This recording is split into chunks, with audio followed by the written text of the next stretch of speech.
Hey, all, Scott Horton here. It's always safe to say that one should keep at least some of your savings in precious metals as a hedge against inflation.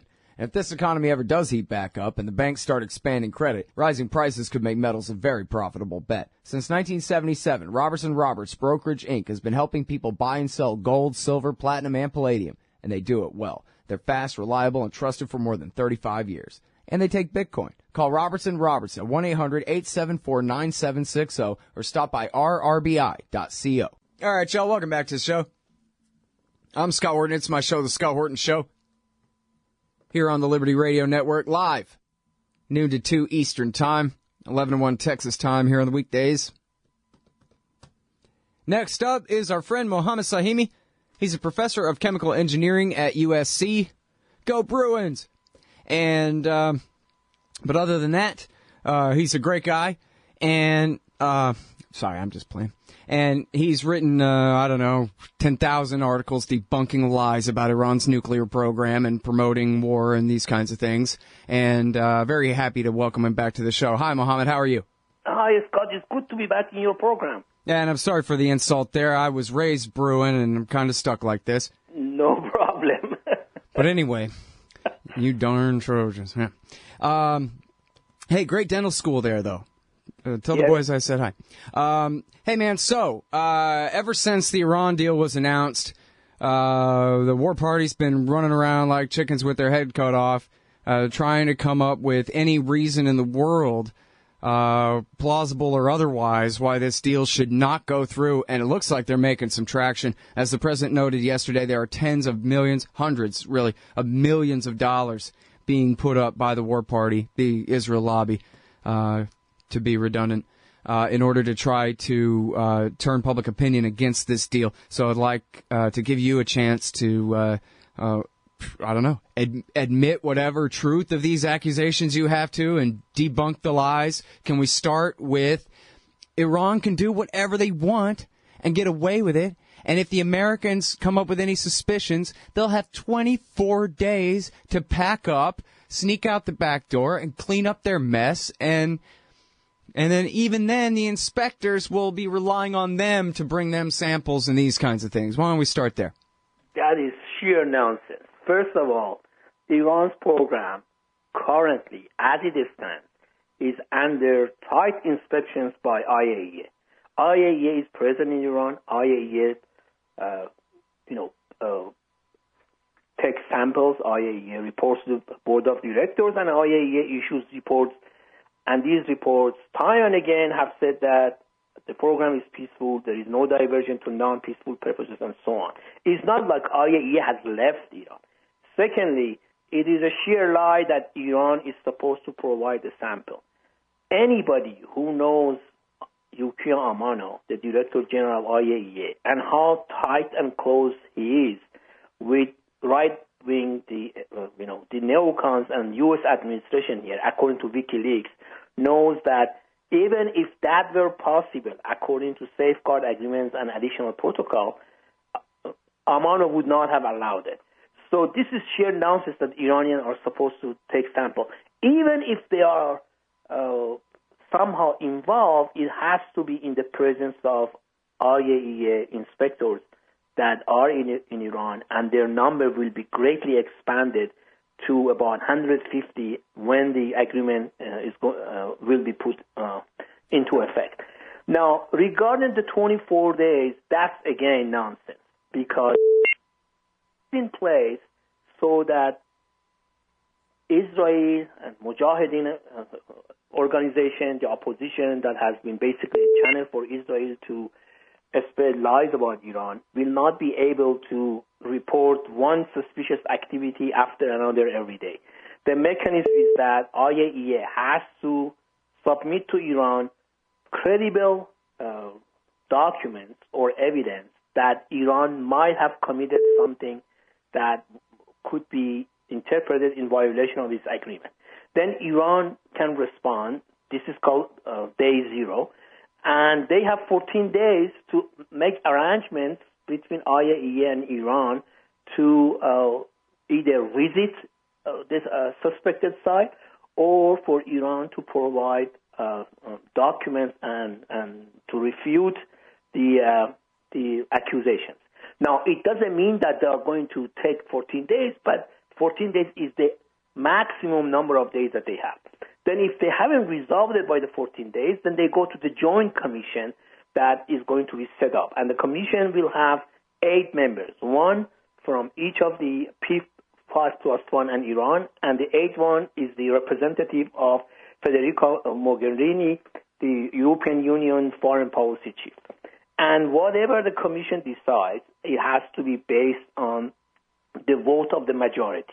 And the vote of majority means 5 or more, which means that Iran, China, and Russia by themselves cannot block any decisions against Iran by the commission unless one of the European Union members, France, Germany, and Britain, or the United States, agreed with these 3. So again, here the path to blocking the commission decision by Iran and China and Russia has been blocked. Then Iran is supposed to carry out whatever the commission orders. It may exonerate Iran, but if it orders Iran to do something, Iran has,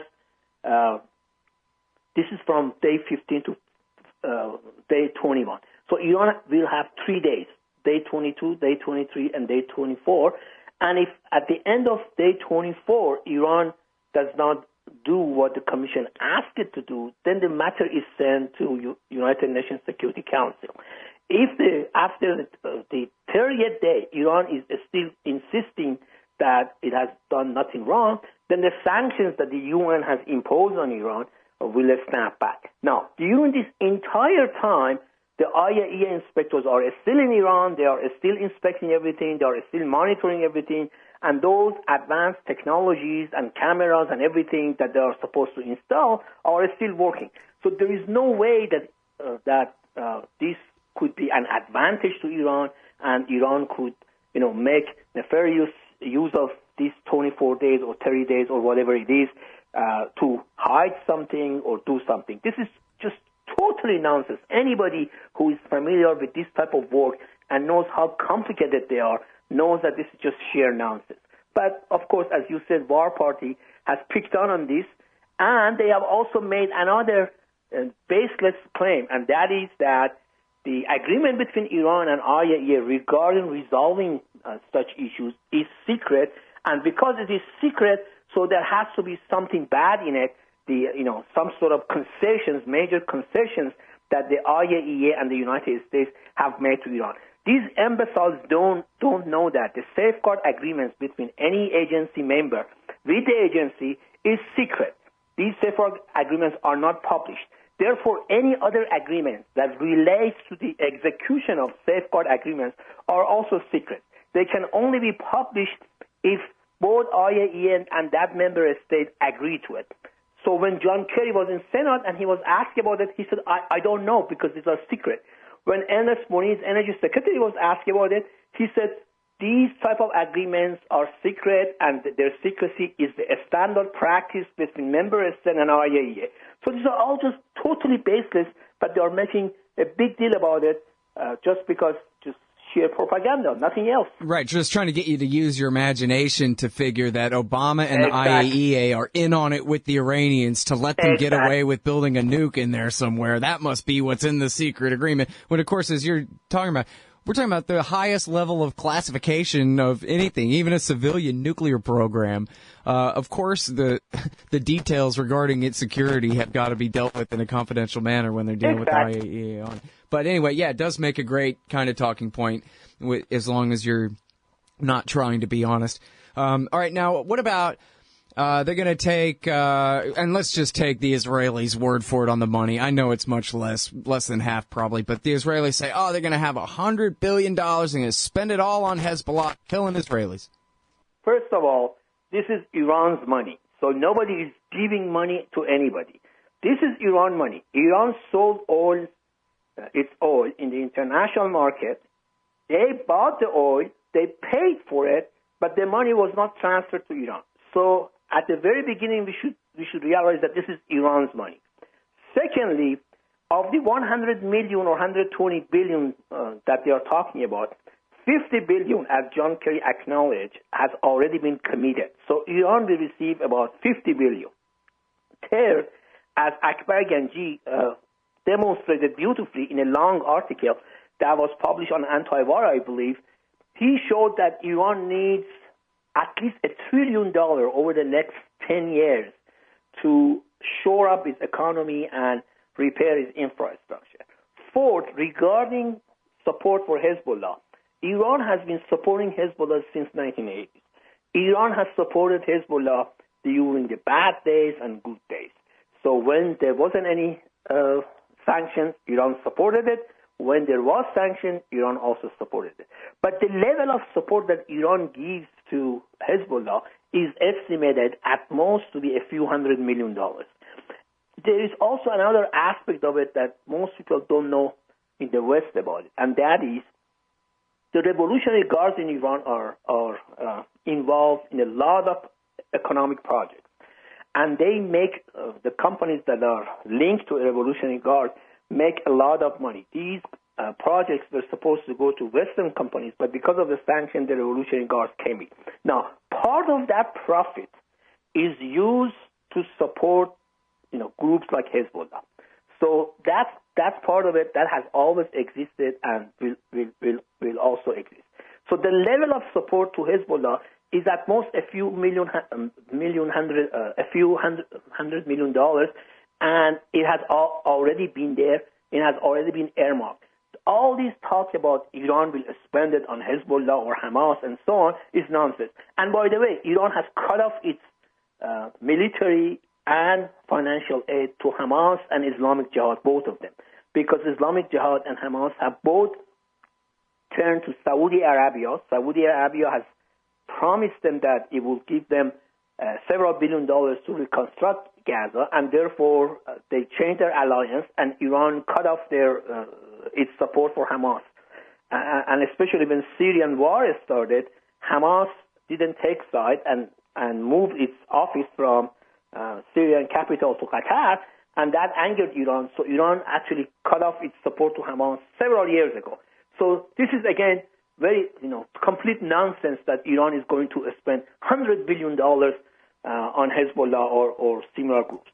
The other aspect of it is that Hassan Rouhani was elected Iranian president back in 2013 with a promise that the nuclear agreement will be reached and the sanctions will be lifted, and therefore his administration will be able to shore up the economy, create jobs, reduce inflation, the exactly type of thing that U.S. politicians talk about in this country when they want to get elected.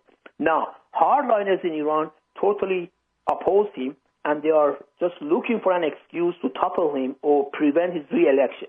If he cannot deliver on his promises of economic improvement and better jobs and so on, then Iranian people will also not vote for him, and hardliners will take over. So if you put all of this together, you will see that this a story that Iran will spend all of its money on groups like Hezbollah is, again, total nonsense and has no basis in reality. Anybody who's familiar with Iran and what's going on in Iran knows that this is just sheer nonsense. All right, so now there are two big ones that hit yesterday.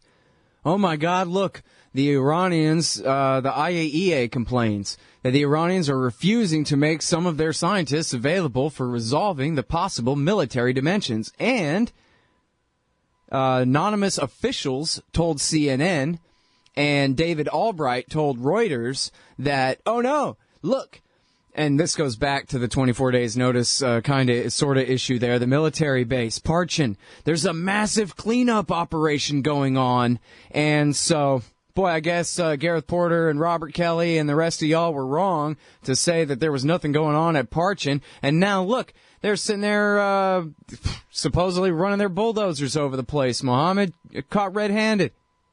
Oh, yeah, that means that because the world is watching, Iranians are not supposed to do anything in Parchin, which is a vast complex that Iran has used since 1930s to produce ammunition and explosives for not only its army, but also for civilian use, like road construction, tunnel construction, and so on and so forth. Now, this is, again, nonsense. The allegations that Iran, experimented with high explosives is old. It is supposedly, if it did happen, it was around the year 2000. So when Iran agreed in 2003 to implement on a voluntary basis the additional protocol, Iran also allowed the IAEA to visit Parchin to investigate the allegations. So IAEA visited Parchin twice in February and November of 2004. Each time they had asked to visit 5 buildings, which they did. On the second visit, Ali Heinonen, who was the deputy director for safeguards and was leading the IAEA delegation to Tehran, asked for a surprise visit to a 6th building. It was granted. They visited, and the Iranian press at that time reported that after the visit, Ali Heinonen had told Iranian officials that Parchin case has joined history, which means that nothing was found. This issue was mute until Yukiya Amano became Director General, and then in his November 2011, he brought it up again. Now, there is no new allegations that there has been no new experiments after 2000, if indeed something happened in 2000, except that now they are saying, no, it was in a different building. The first time that we visited, we made a mistake. It was in a different building. And Iran has asked for evidence, and they don't have any evidence, and they said we just have to visit.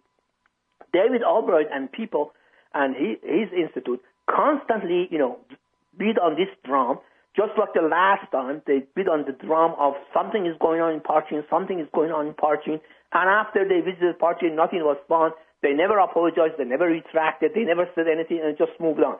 This is the same thing here. Now, regarding talking to Iranian scientists... Wait, hold it right there. Let me say one thing here, just to help for the audience.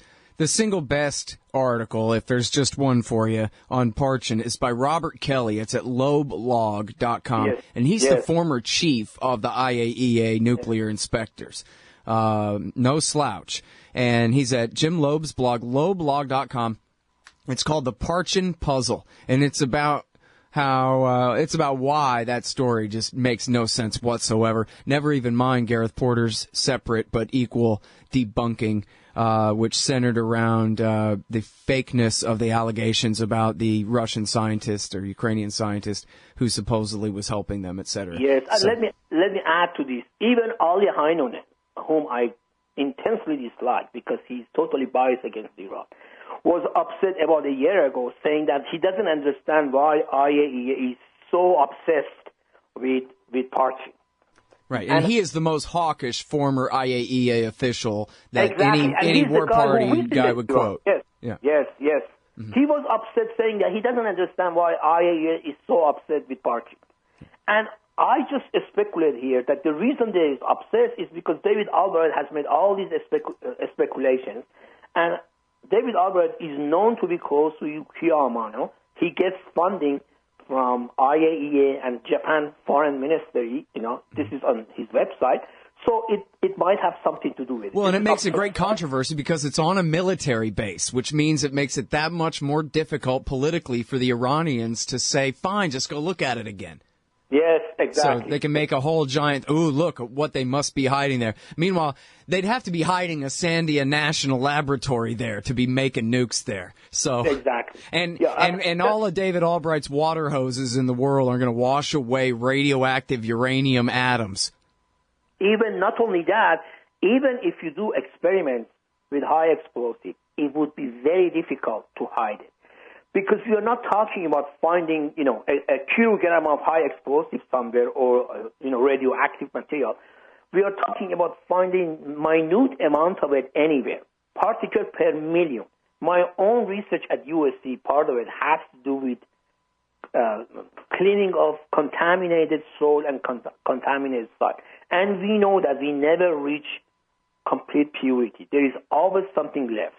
And with the advanced technology that IAEA has, they can easily detect. I mean, this is something that even Albright has admitted in the past, and I don't know why he doesn't go back to what he has said in the past, that these are easily detectable. So no matter how much washing you do and no matter how much you remove soil or anything like that, there will be something left that can be detected. Now, regarding talking to Iranian scientists, first of all, as far as I know, there is no article in the safeguard agreement or additional protocol that calls for Iranian government permission or obligates Iran to give permission, make available its scientists to talk to IAEA. Secondly, there is a long history of assassination of Iranian nuclear scientists and Iranians who have worked on Iran's nuclear program, and there is no reason to have confidence in IAEA and Yukiya Amano that whatever that information that he and his inspector may gain by talking to Iranian scientists will not be leaked to United States or Israel and their intelligence agencies so that another round of assassination can be carried out. So the idea that Iran refuses to allow its scientists to talk to foreign people, and especially IAEA, is totally justified and legitimate. There is no obligation, and at the same time, because of the long history of assassination, there is no reason for Iran to do it. If I were them, I would not allow to do it. I would not allow IAEA to do it. Why should Iran allow to do this when it knows that what might happen? Mm-hmm. Well, and by the way, let me just say, not that this got much prominence in all the propaganda that came out yesterday, but the Wall Street Journal piece about this actually contains a quote from Mr. Amano, the American sock puppet head of the IAEA, who says, I guess in this case, it's a good thing he's an American sock puppet. He says, look, if someone who has a different name than this guy can clarify our issues, then that's fine with us, too. He doesn't want to talk to the person. He just has a couple of questions about whatever it was. And, of course, the Republicans are trying to make a tempest in a teapot about it. But right there in the original Wall Street Journal article, Amano is saying, look, this isn't a big deal. We'll be able to resolve it one way or another. Don't worry. Exactly. I mean, there is enough evidence, there is enough inspector, there is enough information and everything to address all of this. And Iran has agreed to give more access to implement on a volunteer basis for 8 years the additional protocol, and has agreed to even allow inspections and visits to some sites that were forbidden in the past, provided that the Joint Commission calls for it, and provided that the IAEA can present to Iran credible evidence that something might have happened. So, as President Obama said yesterday, this is the most intrusive and the most complete inspection regimes for any nuclear program in the entire world during the entire history of International Atomic Energy Agency. Even Mohammad al-Baradei, former Director General of IAEA, said several years ago that the inspection of Iran's nuclear program has been the most intrusive and the most complete in the entire history of IAEA. And that still remains to be true to this day. And the President also acknowledges yesterday, and this is going to be even tighter and with much closer scrutiny in the future once the agreement is put into effect. Mm-hmm. And, it's worth bringing up, too, probably that the CIA and the Israeli Mossad officially agree that any research that they were doing into nuclear weapons, which never really did amount to a nuclear weapons program, but any research that they were even looking into ended back in 2003. And, in fact, even the leaked Israeli intelligence files that were published at Al Jazeera from their communications with the South African government backed up the exact same conclusion. Exactly. And let me add one point again here, because that, in my view, is important and is very well known within Iran. Let's say that Iran did have some research done related to nuclear weapon before 2003. The question is, if Iran stopped in 2003, why in 2003? What happened in 2003 that motivated Iran to stop? Well, Seymour Hersh told me that the CIA and military intelligence officials told him they believe it's because America got rid of Saddam for them.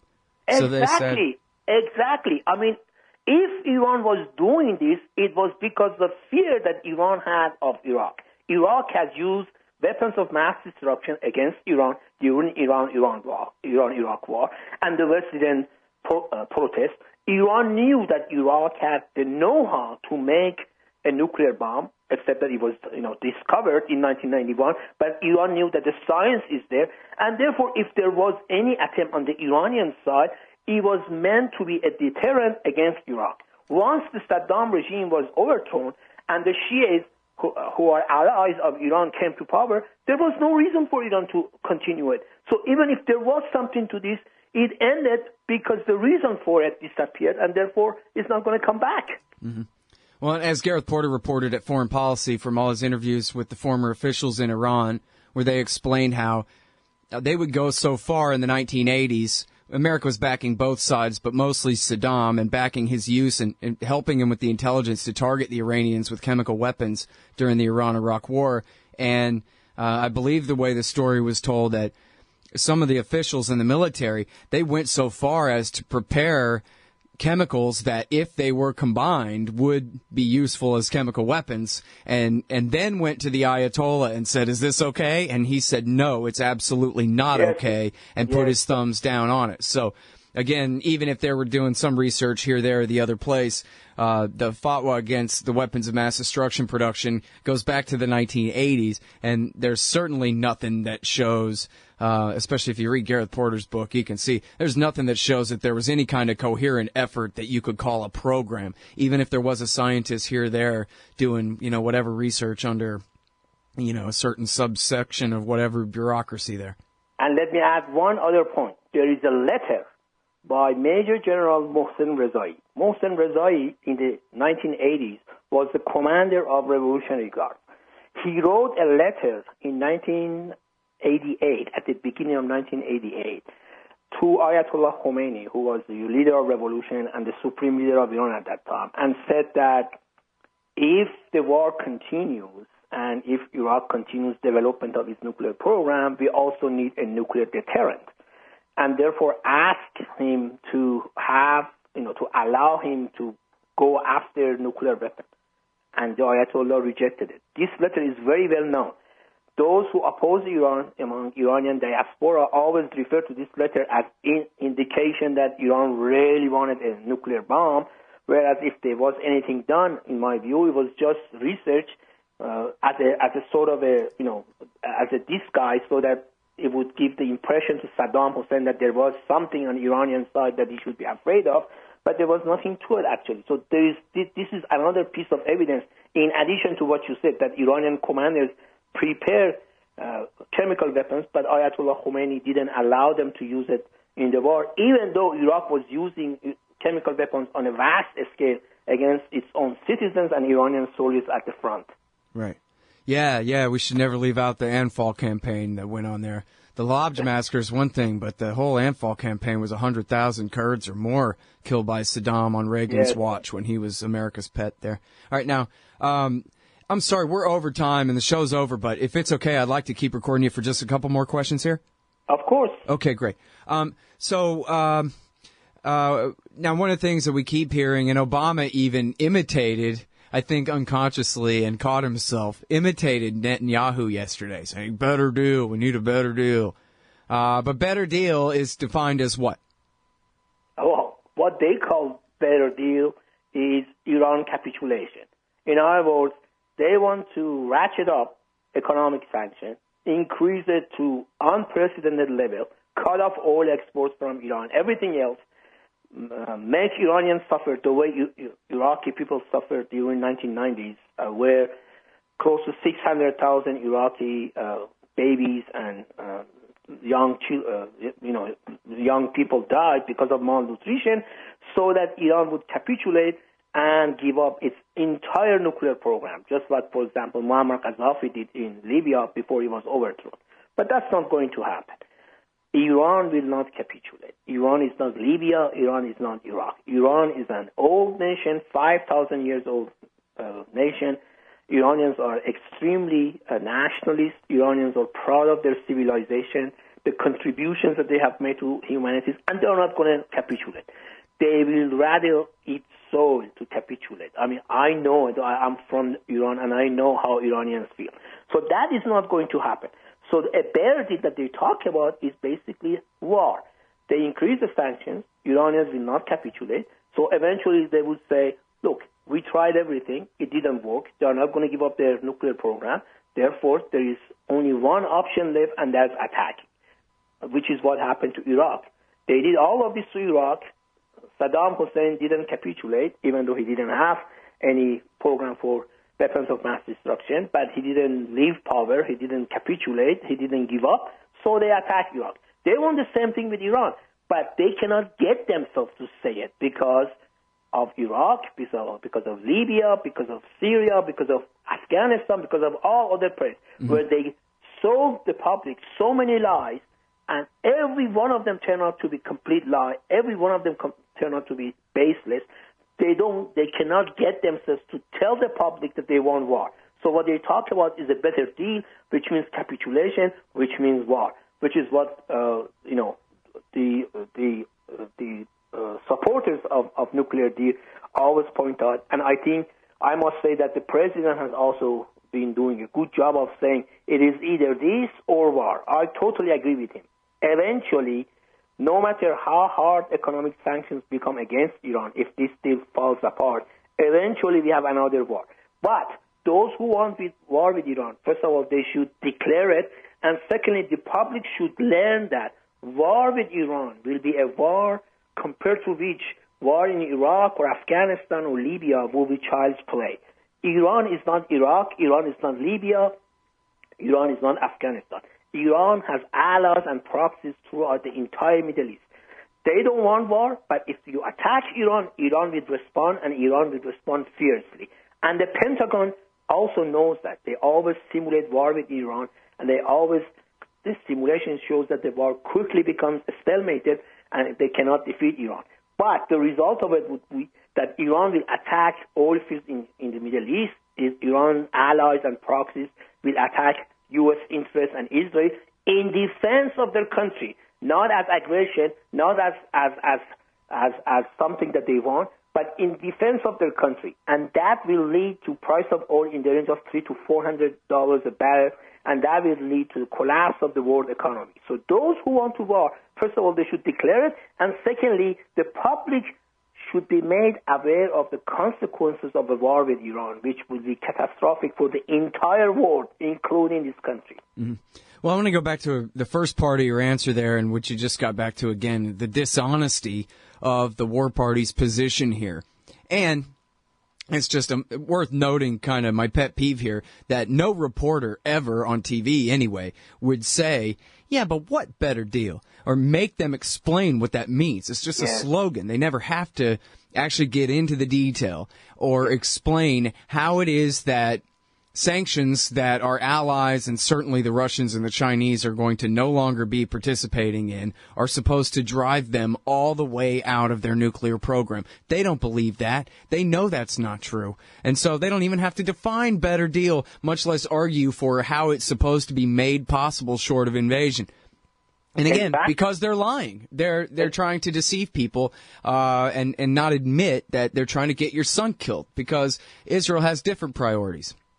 Exactly. And what amazes me, Scott, is that the same discredited people who saturated the media, televisions, radio, and so on back in 2002, 2003, advocating war with Iraq, which turned out to be a total catastrophe, and which set the entire Middle East on fire, and we are still witnessing it, are now given again time, airtime, space, TV, and so on to make the same arguments about Iran. It is as if they have just replaced the Q in Iraq with N, so that every argument that they made about Iraq is almost completely duplicated and applied to Iran. And the same discredited people are now presented to the public as pundits, as informed experts of Middle East and so on, to make the same arguments about Iran that they made about Iraq. And the media never asked them, these people, what happened to Iraq? Do you regret it? Don't you think that what you are saying is very similar to what you said during, in the run-up to the invasion of Iraq? Why is it that those arguments about Iraq turn out to be totally wrong and turn out to be a catastrophe, but now you're saying the same thing about Iran? But they just don't do it. aside from, progressive websites, anti-war, like antiwar.com, Your Radio program, and some other programs, the mainstream media never asks these questions. And then mainstream media never informs the public that these are the discredited experts that advocated invasion of Iraq, and we know what that got us. Yeah. Well, and you know what? It's not even that. They won't even bring on partisan Democrats to argue for their president's policy, for crying out loud here. I mean, never mind bringing on real experts or real critics or you or Gareth or somebody really honest. But how about just even the other side of the partisan debate on this? No, it's Josh Rogan right now on CNN. And, CNN has actually been as bad or worse than Fox on this whole time. And they have that whole air of pseudo-centrism, moderate respectability. They're not so partisan like MSNBC and Fox. And they're completely partisan for Israel here. And in fact, though, that the one silver lining in this is no one even has an argument for this is against America's interests other than Ted Cruz's, make-believe EMP blast and all this crap. So every argument is, yeah, but what about Israel? And what about Israel? And I think that's kind of my silver lining here, where I'm kind of grateful that people are seeing that, yep, that's exactly what's going on, is that Israel owns 2/3 of your government, lock, stock, and barrel. And this is what happens when, the president's policy conflicts with the prime minister's. Just look how blatant it all is. They don't even pretend that this is about America's national interest whatsoever. They hadn't even taken the time to think that they need to. I agree. When Lindsey Graham goes to Israel and says to Netanyahu that you lead us in the problem with Iraq, Congress will follow your lead. When Mark Kirk of Illinois says that the whole purpose of me participating in the Senate election is to protect Israel, when other senators say the same thing, then what do you expect? Two-thirds of the American government is influenced by Israeli lobby. It is as if, they were elected to protect Israel. And the sad thing is that this nuclear agreement with Iran will ultimately be even good for Israel, except that the warmongers in Israel, led by Netanyahu, don't want to see this and don't want to admit this, and they want Iran's total capitulation, which is not going to happen. Otherwise, if you really look at these agreements, you will see that objectively it is even good for Israel. And in fact, many people in Israel military and intelligence establishment agree with this assessment that this is actually good for Israel. It may not be what they want, but it is good for security of Israel in the long run, because it's going to limit Iran's nuclear program. So they don't even want to see that, and they just advocate something that means war, but they don't say that they want war. They try to say they want a better deal. A better deal means capitulation and eventually war. That's what they want. Yep. All right, y'all. That is the great Mohammed Sahimi. Thanks very much for coming back on the show. I really appreciate it. Thank you, Scott, for having me. Great stuff there. That is Mohammed Sahimi. He's Iranian. He hates the Ayatollah, but he loves peace. And he teaches chemical engineering at USC in L.A. And he runs IMEnews.com.